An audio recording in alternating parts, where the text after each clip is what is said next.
Normal chicken তো রোজই আমরা খাই, তাই সেদিনকে লাঞ্চে বানিয়ে নিয়েছিলাম কড়াই চিকেন।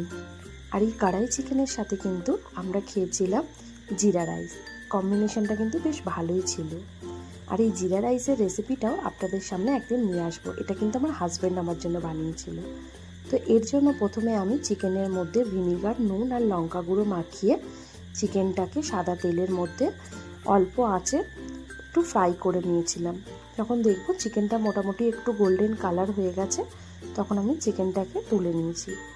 তারপরে আমি সেম তেলেই চৌকো করে কেটে রাখা ক্যাপসিকাম আর পেঁয়াজ এটাকেও কিন্তু অল্প করে ভেজে নিয়েছি। এই ক্যাপসিকাম আর পেঁয়াজ দেওয়ার জন্য কিন্তু চিকেনের টেস্টটা অনেক গুণ বাড়িয়ে দেবে। এরপরে আবার কিছুটা পরিমাণ তেল দিয়ে শুকনো লঙ্কা, তেজপাতা ফোড়ন দিয়ে আমি মিহি করে কুচি করে রাখা পেঁয়াজটা দিয়ে দেব। পেঁয়াজটা যখন ভালো করে ভাজা হয়ে আসবে, তখন আদা রসুনের বাটা দিয়ে দেবো। আদা রসুনের বাটা দিয়ে একটুখানি ভাজা ভাজা হয়ে গেলে ওপর থেকে কিন্তু বড় বড় চৌকো চৌকো করে কেটে রাখা টমেটো ছড়িয়ে দেবো। এরপরে মশলাটাকে জল দিয়ে দিয়ে ভালো করে কষতে থাকবো ঢাকা দিয়ে। মশলা যখন দেখবো কষা হয়ে গেছে, তখন লঙ্কা গুঁড়ো, হলুদ গুঁড়ো আর অল্প পরিমাণে আপনারা দেবেন 1 চামচ মতো ধনে গুঁড়ো। এই সমস্ত কিছু মশলা দিয়ে জল দিয়ে ভালো করে মশলাটাকে কিন্তু ঢাকা দিয়ে দিয়ে কষাবো।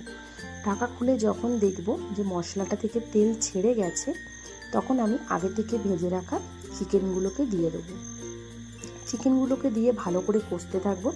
আর এদিকে আমি মিক্সির জারে কিছুটা পরিমাণে সাদা তিল আর তার সাথে টক দই নিয়েছি। এই টক দই আর সাদা তিলটাকে বেটে একটা পেস্ট করে চিকেনের ওপর থেকে এটা ঢেলে দিয়ে ভালো করে আবার কষিয়ে নেব।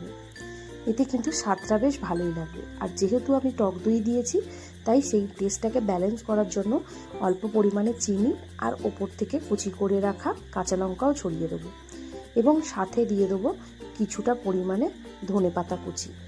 কিছুক্ষণ ফুটে গেলে ওপর থেকে আমি ওই যে আগে থেকে কুচি করে রাখা ক্যাপসিকাম আর পেঁয়াজ কুচিটা দেবো আর সাথে গরম মশলা দিয়ে ফুটিয়ে নামিয়ে নেবো। রেডি হয়ে গেল